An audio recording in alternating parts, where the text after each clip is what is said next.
गावकऱ्यांची मागणी आहे की वरच्या बाजूला तुम्ही तो पूल बांधून द्यावा आणि त्यामुळे मी या पत्रकार परिषदेच्या माध्यमातून आदित्यजींनाही सांगू इच्छिते की आता तुम्ही जे केले ते चांगलेच केले, परंतु वरच्या बाजूला पूल बांधण्याची गरज आहे जो कायमस्वरूपी होईल आणि त्याच्याबद्दल आपण आपले लोकप्रतिनिधी आपल्या पक्षाचे जे आहेत त्यांना आपण सूचित करावं.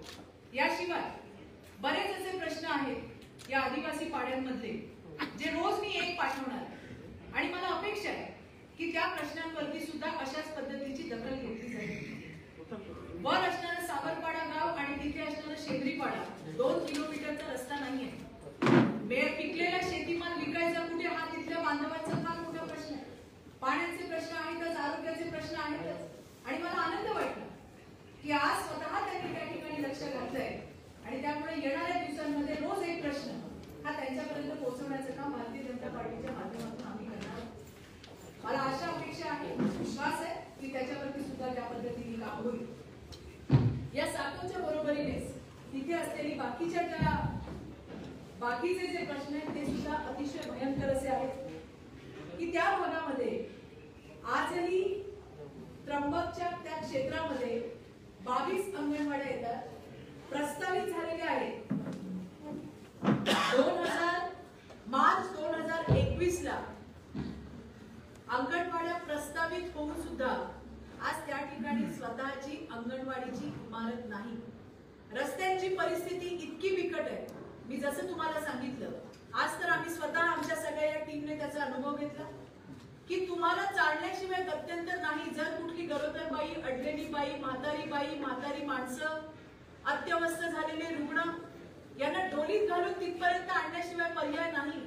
हॉस्पिटलची इमारत चांगली आहे, अवस्था जी आहे ती अत्यंत वाईट आहे आणि त्याच्यामुळे आजही लोक उसनमारीने पैसे घेतात आणि प्रायव्हेट हॉस्पिटल्स मध्ये जातात. ते चित्रावाग किंवा भारतीय जनता पार्टीचे प्रतिनिधी कोणी बोलत नाही, पदाधिकारी बोलत नाही की तिथल्या लोकांच्या व्यथा मी तुमच्या समोर मांडते. आज साधं पीएम होत नाही त्या ठिकाणी आणि त्याच्यासाठी सुद्धा नाशिकला यावं लागतं ही त्यांची परवड आहे. या आणि याच्यासारख्या बऱ्याच गोष्टी या आजही त्र्यंबकमध्ये होणं अतिशय गरजेचं आहे.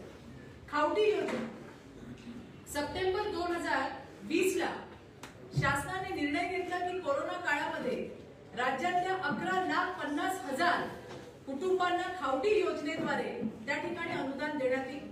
2,000चं अनुदान होतं तर 2,000 जीवनावश्यक वस्तू देण्यात येणार होत्या. 50% लाभार्थ्यांना आजही खावटी अनुदान मिळालेलं नाही. माझ्याकडे आताच्या क्षणाला 17,000 जणांची पेंडिंगची यादी आहे, ती तुमच्यापर्यंत मी पाठवायची व्यवस्था करते. ही 17,000 फक्त नाशिक जिल्ह्यातली, त्याची यादी तुम्हाला मी देते. काय सांगितलं जातं? आधार कार्ड नाही. काय सांगितलं जातं? तुमच्याकडे कुठलं सर्टिफिकेट नाही. फॉर्म भरले, आधार कार्ड घरोघर जाऊन त्यांच्या कार्यालयात पोहोचवले आणि सगळी पूर्तता केल्यानंतर सुद्धा आज जवळपास 50% लाभार्थ्यांना त्या ठिकाणी खावटी अनुदानाचं योजनेचं अनुदान मिळालेलं नाही. सरकार याचं उत्तर देणार का की का बरं ही दिरंगाई केली, कोणी दिरंगाई केली आणि कोणामुळे हे आमचे बांधव आहेत ते आज त्या ठिकाणी वंचित राहिले, याचं उत्तर सुद्धा सरकारला द्यावं लागेल. आपण बघितलं की नाशिकच्या बरोबरीनेच नंदुरबार मध्ये सुद्धा मोठ्या प्रमाणामध्ये आपले आदिवासी बांधव राहतात. आदिवासी मंत्री आहेत तिकडचे, ज्यांनी अगदी म्हणजे 8 जूनला बिलगाव इकडे जवळपास 2 एकर जागेमध्ये आलिशान हॉस्पिटल उभं केलं. आम्हालाही आनंद झाला की आता आमच्या आदिवासी बांधवांना वणवण करावी लागणार नाही. पण दुर्दैव 8 जूनला केलेलं उद्घाटन 8 दिवसात पाणी देतो म्हणून सांगितलं. आज तारीख किती आहे? 10 तारीख 2022. अजूनपर्यंत त्या ठिकाणी पाणी आलेलं नाही, सुविधा आलेल्या नाहीये. आणखी कहर तेलखेडीचं आरोग्य केंद्र 7 वर्षापूर्वी बांधलं, जे सुरूच झालं नाही कधी आणि त्याच्या दुरुस्तीचं टेंडर मात्र 80 लाखाचं काढण्यात आलं. हे चाललंय महाविकास आघाडीमध्ये. औषधं नाही, डॉक्टर्स नाही, पाणी नाही, जी इमारत कधी वापरलीच गेली नाही अशा इमारतीच्या दुरुस्तीसाठी 80 लाखाचं टेंडर त्या ठिकाणी काढलं जातंय आणि या तेलखेडी गावामध्ये जवळपास 9 आजूबाजूच्या गावातील लोक अवलंबून आहेत. कशा पद्धतीने होणार का? कशी आरोग्य व्यवस्था सुधारणार? तुम्ही बघितलं की राज्य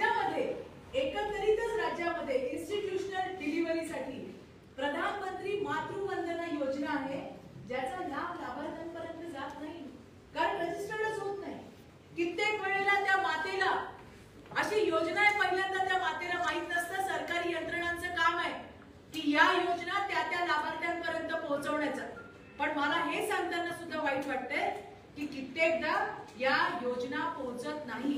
नंदुरबार मधल्या 2 घटना आपलं लक्ष वेधणार आहेत. एक शकीलाताई पाडवी जी गरोदर होती, जिच्या पोटामध्ये जुळं होतं, तिलाही माहिती नाही, आरोग्य केंद्रामध्ये त्याची नोंद नाही. अचानक HB कमी झालं आणि एक दिवस बातमी आली की शकीला पण गेली आणि तिच्या पोटातली मुलं सुद्धा लगावली. याला जबाबदार कोण? अशा घटना रोज घडतात. आणि मग अशा वेळेला जे बाळ मृत्यू होतात किंवा जे मातांचे मृत्यू होतात त्याची जबाबदारी कोण घेणार? जवळपास फक्त नंदुरबारचं तुम्हाला मी सांगतेय, वर्षभरामध्ये 31 माता, आता हा तर आलेला आकडा आहे, निश्चितच याच्यापेक्षा जास्त असणार आहे, या असुरक्षित बाळंतपणामध्ये बळी गेलेल्या आपल्याला पाहायला मिळतील. आणि हे अतिशय वाईट आहे. दनेल गावामधली असलेली जोलाबाई, जिच्या पोटामध्ये बाळ होतं, पोहोचू शकली नाही, तिचा मृत्यू झाला. आणि आज त्या बाळाला जगवण्याची वेळ जी आहे त्या आजीवरती आली. डॉक्टरने सांगितलं की आता डब्याचं दूध द्यावं लागणार आहे, पावडरचं दूध द्यावं लागणार आहे. आणि जोलाबाईच्या कुटुंबाकडे इतके पैसे नाहीये की ते त्या ठिकाणी त्या बाळाला वाचवू शकतील. आणि अशा वेळेला मला आनंद वाटतो या गोष्टीचा की हे ज्या वेळेला कळलं त्यावेळेला आमच्या खासदार हिना गावित, ज्या राष्ट्रीय प्रवक्त्या सुद्धा आहेत, त्यांनी तिकडे जाऊन त्या बाळाच्या दुधाच्या पावडरच्या डब्यांची जबाबदारी घेतली. पण अशा घटना रोज घडतायत. ही वेळ का आली त्या बाळावरती? का त्याला त्याच्या मातेला मुकावं लागलं? आणि याच्यासाठी सरकार म्हणून काही व्यवस्था या राज्यामध्ये शिल्लक आहे का, असा प्रश्न पडतो. ज्या वेळेला त्या आदिवासी पाड्यांवरती गेलं त्यावेळेला अक्षरशः इतका संताप होतो. हजारो कोटींचा येणारा निधी जातो कुठे? का पोहोचत नाही गोरगरिबांपर्यंत? आणि ज्या पद्धतीने त्यांना दिलं जातं, सांगितलं जातं, भीक देत नाहीये, त्यांचा हक्क आहे, त्यांचा अधिकार आहे आणि तो त्यांना मिळायला पाहिजे. आणि त्यासाठी आम्ही तर आमच्या पद्धतीने कार्यकर्ते म्हणून प्रयत्न करणारच आहोत. पण वेळोवेळी या सगळ्या गोष्टींसाठी सरकारला सुद्धा त्या ठिकाणी प्रश्न निश्चितपणे विचारणार आहोत. हा झाला ग्रामीणचा एक प्रश्न. दुसरा महत्वाचा प्रश्न मला तुम्हाला सांगायचा आहे आणि तो म्हणजे राज्यामध्ये मिसिंगच्या कंप्लेंट्स म्हणजे 363 म्हणजेच अपहरण, या घटना मोठ्या प्रमाणामध्ये वाढताना दिसत आहेत. धक्का तर त्या दिवशी बसला, आकडे तर आम्ही ऐकतच होतो. जवळपास राज्यातून 63,000 महिला या गायब झालेल्या आहेत आणि त्याच्यातल्या काही मिळाल्या म्हणे. आणि स्वतः राज्याच्या गृहमंत्र्यांनी त्या दिवशी विधानसभेमध्ये हे मान्य केलं की 25,000 महिला गायब आहेत. 25,000 छोटा आकडा, त्याच्यात मुली आहेत, त्याच्यात महिला आहेत. काय झालं असेल त्यांच्यासोबत? मला तर आश्चर्य वाटतं. महाराष्ट्रात नक्की चाललंय का? आधी पोलीस आयुक्त गायब झाले, त्याच्यानंतर गृहमंत्री गायब झाले, सध्या मुख्यमंत्री गायब आहेत आणि आता 25,000चा आकडा आलाय. नाशिक सारख्या शहरामध्ये दिवसाला 4 महिला गायब होत आहेत. काय चाललंय? कुठे चाललोय आपण? याचा विचार करण्याची गरज आहे. आणि म्हणूनच सरकार, मगाशी जे मी म्हटलं की ही व्यवस्था आहे का, काय कोणाची पिशाच लागली? मला तर आश्चर्य वाटतं. नाशिक सारख्या शहरामध्ये दिवसाढवळ्या त्या ठिकाणी एक मुलगी जी रस्त्याने चालली, तिला घाणेरडे इशारे केले जातात, तिला अश्लील इशारे केले जातात, तिला जबरदस्तीने बाईकवर बसवायचा प्रयत्न होतो. कुठून येते ही मुजोरी? कुठून येतं हे धाडस? कुठून येतं? भीती वाटत नाही? कुठे गेले पोलिसांची खबरी? कुठे गेले पेट्रोलिंग? दामिनी स्क्वॉड कुठे गेलं? नाशिक सारख्या शहरामध्ये झालंय. हे कुठल्या महाराष्ट्रातल्या खेडेगावात झालेलं नाही. कायदे कमजोर नाहीयेत, पण कायद्यांची अंमलबजावणी करणारे मात्र नक्की कमजोर झाले. असं म्हटलं तर ते चुकीचं ठरणार नाही. मला आश्चर्य वाटतं. याच नाशिकमध्ये जर मी चुकत असेल तर मला करेक्ट करा. 2च महिन्यापूर्वी दुचाकीवरून जाणारी एक मुलगी, 4 चाकीच्या गाडीवर येणाऱ्या लोकांनी ती दुचाकी अडवली, त्या मुलीला गाडीत घातलं, तिच्यावरती बलात्कार केला. वणीच्या इथे 47 वर्षाच्या महिलेवरती सामूहिक बलात्कार झाला. याच नाशिकमध्ये एका सलून चालवणाऱ्या बाईवरती, बरोबर आहे ना, पॅरोलवरती सुटलेला आरोपी, तो आरोपी पॅरोलवर सुटला होता, त्या आरोपीने तिच्या त्या सलूनमध्ये जाऊन तिच्यावरती अत्याचार केला. कायदा सुव्यवस्था आहे इकडेच काय, मी राज्यातच म्हणतीये, पण या तर तुम्हाला मी नाशिकच्याच घटना सांगितल्या आणि या सातत्याने घडताय. या वारंवार घडत आहे याची जबाबदारी कोण घेणार? आणि म्हणून याच्यामध्ये दोन प्रश्न उभे राहतात. ती मुलगी वाचली, तिने ब्लड रिलेशन मध्ये होते, तिचे काका गेले, हा थोडासा विचार करण्यासारखा मुद्दा आहे. पब्लिक पार्टिसिपेशन का नाही आलं? पब्लिक पार्टिसिपेशन का नाही आलं? पोलीस पार्टिसिपेशन तर नाहीच नाही. पब्लिक पार्टिसिपेशन याच्यासाठी नाही आलं की लोकांना वाटतं पोलिसांची झंझट नको, कोण त्या झंझटमध्ये पडेल, आणि म्हणून लोकांना पोलिसांचा आधार वाटत नाही तर गुंडांचा धाक वाटतो. पोलिसांचा आधार नाशिकमध्ये लोकांना वाटत नाही तर गुंडांचा धाक वाटतो, आणि म्हणून त्या मुलीला पब्लिक पार्टिसिपेशन मिळालं नाही. आता याच्यामध्ये किती मिसिंग कंप्लेंट होतात? 363च्या ज्या घटना होतात दाखल, त्या आपण काय म्हणू त्याला, नॉर्मल पोलीस स्टेशन मध्ये होतात. पण ती मिसिंगची कंप्लेंट, त्याचा पाठपुरावा करायचा म्हणजे ट्रॅकिंग वर टाकणे फोन, त्यांचं लोकेशन चेक करणं, हे जातं सायबर डिपार्टमेंट.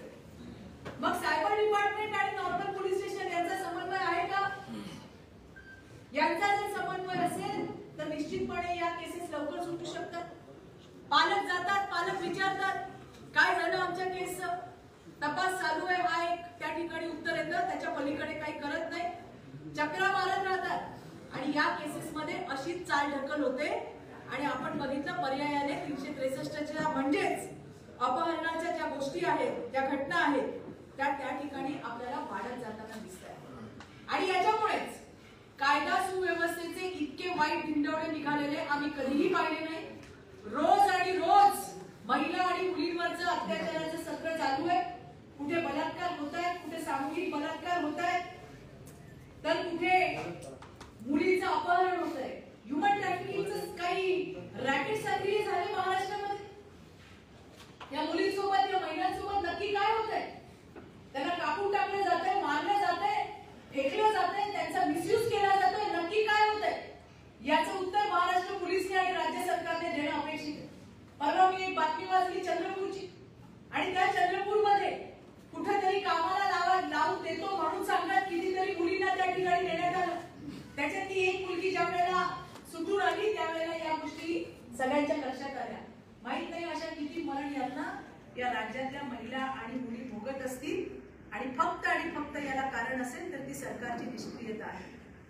आज आपण बघितलं की रोजच्या घटना आणि त्याच्यावरती कुठल्याही पद्धतीची तुम्ही काय ऍक्शन करताय याच्याबद्दलचं सरकारकडनं बोललं जात नाही. आज सगळेच घटक त्या ठिकाणी अत्यवस्थ आहेत. मग ते विद्यार्थी असतील, मग त्या महिला असतील, मग ते युवक असतील, मग ते एमपीएससीचे विद्यार्थी असतील, मग ते एसटी कर्मचारी असतील. 75 पेक्षा जास्त आत्महत्या झाल्या, आणि तरी सुद्धा सरकारचं त्या ठिकाणी डोळे उघडताना आपल्याला दिसत नाहीये. वेगवेगळ्या ठिकाणी वेगवेगळ्या घटना घडताना दिसत आहेत, परंतु सरकार म्हणून काही त्या ठिकाणी अस्तित्वात आहे का याच्याबद्दल साशंकता घेता यावी इतका भाव आहे. जे हे विकृत आहेत, जे दिवसेंदिवस वाढत चाललेले आहेत, त्यांच्यावर कुठल्याही पद्धतीचा अंकुश हा सरकारचा राहिलेला नाही, पोलिसांचा राहिलेला नाही, खाकीचा धाकच राहिलेला नाही. मुंबईच्या पायगुडीमध्ये तर महिला पोलिसाचा विनयभंग करून तिला मारहाण करण्यात आली. इथपर्यंत विकृतांची मजल गेली. आणि शेवटी सरकार ही एक फार मोठी यंत्रणा आहे, तिच्याकडे फार मोठी ताकद आहे, पण त्याच्यासाठी इच्छाशक्तीचा अभाव मात्र आपल्याला नेहमीच या ठिकाणी दिसलेला आहे. महिलांच्या बाबतीत तर अगदी पहिल्यापासूनच कशा पद्धतीने या गुंडांना, या विकृतांना, या बलात्कारांना राजाश्रय देण्याचं, अभय देण्याचं काम या सरकारने केलंय हे संपूर्ण महाराष्ट्राने बघितलंय. आणि म्हणूनच कुठेतरी या विकृतांचा हमारा कुछ नहीं हो सकता अशा पद्धतीची जी मानसिकता उदयाला आलेली आहे त्याचाच बळी हा कुठे ना कुठे अशा पद्धतीने आपल्याला होताना दिसतोय. हा आजचा विषय होता. या संदर्भामध्ये जर काही प्रश्न असतील तर कृपया. नाही, आपण या सर्व याच्यामध्ये दोषी पोलिसांना धरता की सत्ताधारी राजकारण्यांना धरता? कोणाचा दोष अधिक आहे? पोलीस कसं असतं की कुठलंही काम करताना राज्याचे प्रमुख महत्वाचे असतात. राज्याचे प्रमुख, त्याच्यानंतर होम डिपार्टमेंट, कोणाच्या अंडर पोलीस काम करतात? पोलीस तुमच्या आमच्या अंडर काम करत नाही. त्यांच्यावरती बाकीचे कसे आयपीसी सीआरपीसी लावायला सांगतात, बाकीचे कसे गुन्हे दाखल करायला सांगतात. मला तर अगदी आश्चर्य वाटते की जे बलात्कारी, गुंड, खंडणीखोर, हरामखोर असे जितके काय आहेत त्या विकृतांवरती लावायला आयपीसी सीआरपीसी सरकारकडे आता काही शिल्लक नाही.